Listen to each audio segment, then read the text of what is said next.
All right, welcome to the warm-up. That's Jeff Power over there. This is Sport for Soul right here. And when one season ends, one playoff season ends, another one begins. We just finished basketball, wiped our hands in basketball, and before we can turn around, it's soccer season. First of all, Jeff, talk about how excited you were. I know we didn't do so well, but we saw two teams that, and especially Crawford, who hasn't been around for that long, make it to state. It's nice to experience that stuff, even though it didn't come out on the winning edge. Yeah, I think both Crawford and Lamarck were great stories all year. They both did well on the boys' side, and it's tough the way they both lost in the championship games, especially Lamarck. But I think when it comes right down to it, they're going to look back and just think, wow, we can totally build off this. I mean, made it to the finals. We're the second best team in the state in our classification, and they can certainly do something with that for next year, no doubt about it. Absolutely, and we'll touch on that a little bit later in the show. But we're going to start off today talking about the soccer playoffs, which begins Thursday, Friday, and Saturday this week, and we'll start off that here in the lineup.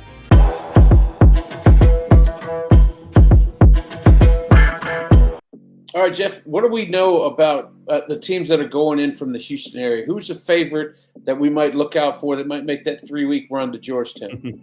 Well, as you know, the soccer playoffs are underway. So mark your calendar, first of all. April 9th through the 11th, Georgetown High School, Birkelback Stadium. That's the site for the state title games. Been there forever, by the way. I think in Class 6A, the Kingwood girls might be the best team out of the whole lot. They are 20-0-2. The Mustangs are the highest-ranked girls soccer team in Class 6A in the Houston area. They finished 12-0-2 in District 26A, and that was a very tough district. They were just ahead of Atascocita, who was 19-1-2. They were 11-1-2 in district play. And shout out to Summer Creek. I saw them earlier this year. They finished 16-5-2. They were 10-2-2 in district play. And the problem is that district's just so stacked, but the two ties that Kingwood suffered were against Summer Creek and Atascocita, for whatever that's worth. So we'll see how that helps these teams out in the Class 6A UIL soccer postseason. By the way, Kingwood opens with Clear Lake in the 6A D2 postseason. That's coming up March 20th. Atascocita is in 6A D1. They'll open with Clear Springs, who was third in District 24-6A. The Brazos Wood Lady Exporters won that district, finishing 15-4-3. They were 11-1-1 in district play. They've got Goose Creek Memorial in their 6A D2 playoff opener, and Cy Woods and Tomball Memorial square off Friday in another Class 6A D2 playoff as well. By the way, the Tompkins Eagles, they are 16-1-2, 12-1-2 in District 19-6A.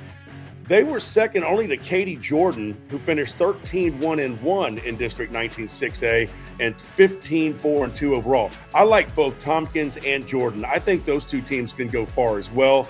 And keep an eye out for teams like Ridge Point. Ridge Point opens with Pearland in 6A D1.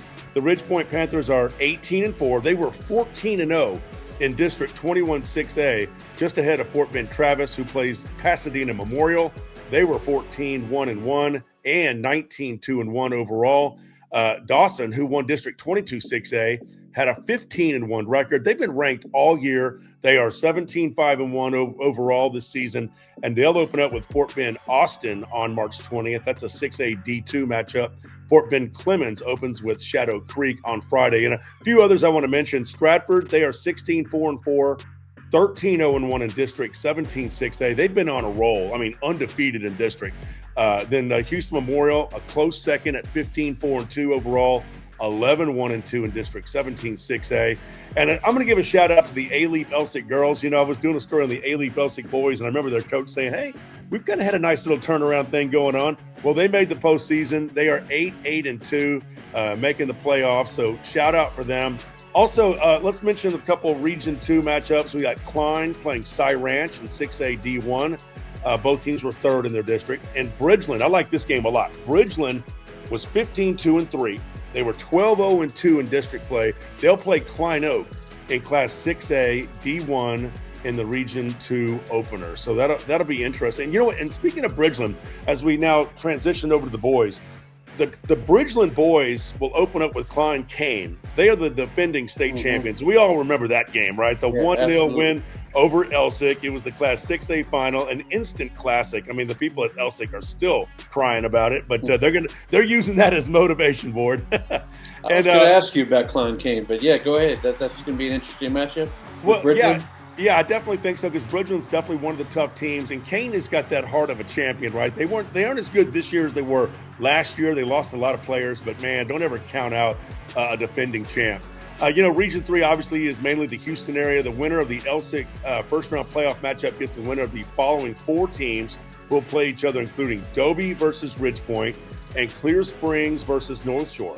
Now, Elsik was in that tough District 26A that Fulshear won. Fulshear was 13-4-2, 10-1-1 in district play. Straight Jesuit finished 3rd in that district, and they are a smaller school, so they're 6A D2. We mentioned the girls. Well, the boys of Klein Oak are playing Cypress Woods, also in Region 2. That is Class 6A D1. And Fort Bend Travis is facing Pearland, and Atascocita is squaring off with Dickinson in Region 3 as well in Class 6A D1. Now, Fort Bend's Clemens, they're loaded. They finished 17-1-4 in the regular season. That's tops in District 21 6A at 11-1-2, just ahead of Ridgepoint. So both Ridgepoint boys and girls made the postseason. That's pretty cool. The Panthers were 8-1-5 on the boys' side in district play.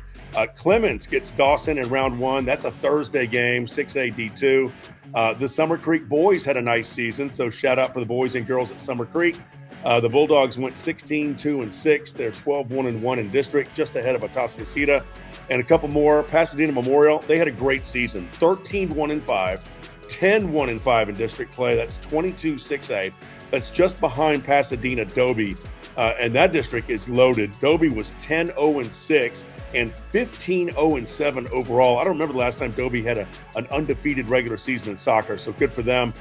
Memorial, by the way, plays Austin, and Dobie is in Class 6A D1. Brazoswood is also Class 6A D1 with a 17-3-3 record. They'll play Humble in round 1. And finally, Langham Creek and Magnolia West square off in 6A D1. That's a Region 2 matchup, and Cy Lakes has Tomball also in that same bracket. A lot of stuff going on the pitch. And it's one of these one and done deals too, man. You cannot have a letdown here. It's over for you. Well, we've talked about how basketball was kind of dominated by the DFW area. I think the Houston area will show better in the world of soccer for boys and girls. I know Dallas-Fort Worth has a lot of great soccer teams. Of course they do. But I think Houston's got some marquee teams that can go win it all this year. Okay. Well, it's going to all start this tonight, actually, Thursday night, Friday, and Saturday, Saturday. So we'll have some fun seeing who advances and who keeps going.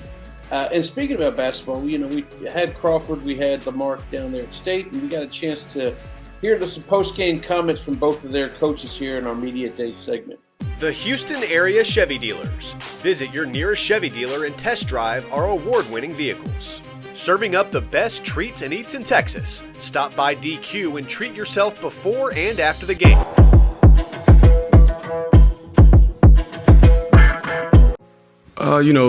Kimball's been here before, so, it's an atmosphere that they're used to. For us, everything's new for us. So, in a game like this, sometimes you wait too long, and it's, and then now you come and have an uphill battle against a great team. So, it's a great experience for the kids. I'm proud of them. It still doesn't negate, a great season for the program. Playing for Coach, since I've been here since freshman year, he had taught me how to be a leader. He helped me control myself a lot, and I really thank him for real. And then as us getting here, it was a lot. Me and with him also, got a good squad this year, and we've been doing real good this year. So I'm just proud of us. I'm glad we made it this far. Well, the exciting thing is it's just the beginning for us. So we're, like I said, we're a young program. I'm just very excited about the future of the program, and these guys they've set the standard. So there's pressure on the guys who come after them. We fought hard, just came up short. Not talking on defense, not doing the little things. We weren't getting the 50-50 balls.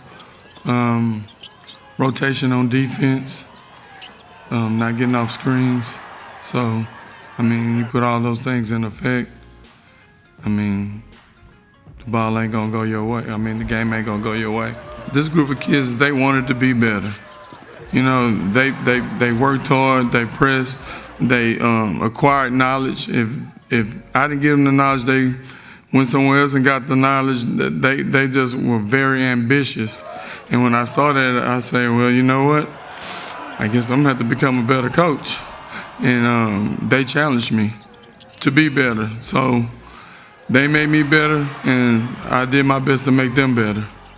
The Houston area Chevy dealers. Visit your nearest Chevy dealer and test drive our award-winning vehicles. Parker University. Check out our bachelor's degree in strength and human performance today. All right, well, that was two disappointed but still proud coaches from both of those teams that represented us down there at state. And we'll talk a little bit more about those games here as we go into the agenda presented by Allegro. Chevrolet's Inside High School Sports is brought to you by Allegro Marinade. Whether you're the family chef, a backyard barbecuer, or a jerky-making genius, maximize flavor and tenderness with Allegro Marinades.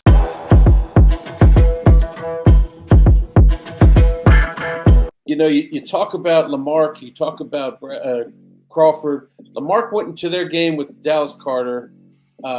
Number 2 versus number 1. Lamarck was number 2 in the state, and Carter was number 1. But man, as soon as that thing tipped off, like after the first quarter, really, you could see a big separation between 1 and 2 because Carter just played at another level there in the second quarter when they went on that 24-2 run. It was just and you could just see it in the faces of those Lamarck players, right? You could just see that, man, what have we just got hit with, and how do we recover from it? And it was something they couldn't recover from. Well, and I think worth noting, I mean, I'm gonna make the glass half full here because I think Kevin Wilcox had such a great season with Lamarck. You know, they were down 54-19 when the third quarter ended. The final score was 67-41. I mean, you could see they played with some pride in that fourth quarter. They were well aware that that game was out of reach. They were not going to win the 4A D2 state championship. But bottom line was their fans didn't quit. The team didn't quit. It was their second state title game appearance since 2011. They came out on the losing end of both of them, but I definitely think, you know, they'll learn from it. And I just think there's no question right now. Dallas ISD winning 3 state titles just really speaks volumes, man. I mean, they're just loaded. It was just one of those years. It's kind of hard to explain, but you can't take anything away from the fact that Lamarck finished 41-2. In fact, they won 20 consecutive games entering that championship game. But that second quarter was it was hard to overcome. That happens sometimes in basketball. We talk about how teams kind of go on a run. You know, Carter just went on the most incredible run in that second quarter. And it was like a knockout blow. Lamarck just almost couldn't get up off the canvas, but they did in that fourth quarter. That's what I was proud of, is that they did show some heart right there in the fourth quarter. I love that. And how cool was it? I mean, you did this story several weeks back. How cool is it to have so many sets of twins being able to play on that big stage together, even if they weren't twins, if they were just brothers, be there with your brother on the biggest stage with all the lights and your whole community there with you. That was a very cool experience, I would think. Yeah, well, you know, 3 sets of senior twins, not just that they were, you know, sometimes you kind of get it on football or, you know, maybe a sport where there's a lot of players. But in basketball, you've got, 15, 16 players, and 3 of them were senior twins. That's going to be hard to overcome next year because 3 of those 6 start and the other 2 come in off the bench almost immediately. You know what I mean? So I feel like it's going to be tough replacing those guys. And I know they were really heartbroken over the loss, but you know, there's something to be said about making it to the Alamo Dome, playing for the state championship. And again, Lamarck has nothing to hang their heads about. They had a great run, no doubt. And then you look at Crawford. It's only been around for a couple of years. Pretty much new. They're going to move up a ranking here in this next realignment. But it's new. You're getting your feet wet out there. And when you get your feet wet and you play against the Dallas Kimball team that already had 6 state titles in their back pocket, they have been here. All they do is come to San Antonio. They know all the ins and outs, all the stuff you have to do beforehand, and you're not learning anything. It's hard to get your feet wet against a team like that. And then when your best player, Alvin Mosley, gets 3 fouls in the first quarter, 4 fouls by halftime, it's tough. And he was heartbroken on the bench there. Boy, he had his hands for the longest time when he picked up that 4th foul, which, like I said, Kimball's got the experience. Kimball baited him into the 4th foul. Once they saw 3 and he was still on the court, they sent a couple guys near him and just kind of bait him into the fourth foul, something that maybe he wouldn't do if he's been there a couple times before. But he fell into that fourth foul. They ended up sitting there, and then Kimball kind of ran. One of your best players is in foul trouble early on. It changes everything because now you've got to go to your backup, your bench players. You got to start looking for someone else who can bring you those points. And Crawford has so many athletes. I mean, I felt like they could definitely do that. But Kimball's just a little bit too dominant. The Knights of Kimball have so much history. They kind of showed it in that 62-42 game. Another Class 4A matchup, this one for the D1 title. Chris Iles, the Crawford head coach, I mean, he knew it was a journey. But let's be real here. This is only their second season. Yeah, exactly. I mean, second varsity season. I don't think there's any question. You know, the Chargers weren't really tested too much in the postseason prior to this game against Kimball. I mean, they won by an average of almost 30 points per game. And that included that 38-point win over Brazosport, who's a team that had an incredible run this year. I mean, back-to-back seasons for Brazosport, in fact. And you know, with Kimball coming in with 11 losses, I thought there was a chance that Crawford, you know, could do some damage. But, you know, what are you going to say, right? I mean, Kimball it's almost like you could tell Kimball playing in that Dallas ISD had been really battle-tested. Mm-hmm. And they had been taking care of business, too, in the postseason, you know. And so it was just one of those games where I know if Alvin Mosley could have it back, he definitely would have, you know, tried to find a way to get off that bench and maybe play with those 4 fouls more. But, you know, they still shot 16 for 43, I think, from the floor. Yeah. They committed 16 turnovers, and Kimball only had 9. So you can kind of see, and then the rebounding battle, 38-26 in favor of Kimball. Those are all those stats that are going to kind of keep that game a little out of reach. And I think Kimball had a 16-2 run at one point.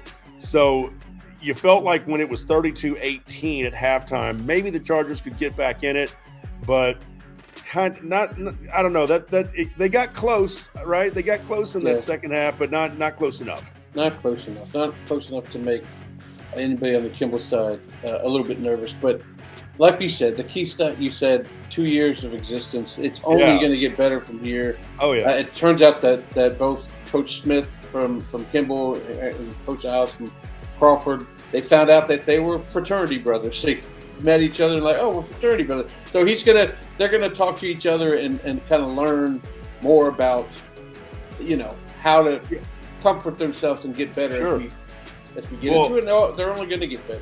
And I think one thing we need to mention, Ward, is they will move up next year to 5A. Yep. So they're going to be competing in District 22 5A with Fort Bend Marshall. Yep. Can I stop right there? Okay. Right there. They'll get better there. Okay, but there's more. Dulles, Kempner, Katie Freeman is really good. Yeah. Randall is really good. Tomas, that's that new school. Lamar Consolidated, and Terry. That's a pretty tough basketball. They'll get better by playing in that district right there. There alone is going to get them better and more ready for what's going on. That's a good way to look at it. Oh, boy. It was a fun season. I mean, it's always sad when basketball season comes to an end because, you know, football kind of rules the state. And when we're doing football, it bleeds into basketball. We miss just about half of it because we're into football. But so basketball seems like it goes so quickly, and that's the same way we're going to feel about soccer, I'm sure, as we're now in the playoffs. But it was a fun season. I'm glad we had 2 teams in there, and it's too bad they didn't come out like the girls did the week before when we won 2 out of those 3 games there. So, you know, 2 out of 5 is not bad. That's a good batting average if you're a baseball player. So 2 out of 5 is not bad. There you go. We got softball. We got baseball coming up. It's all coming up. Shout out to golf.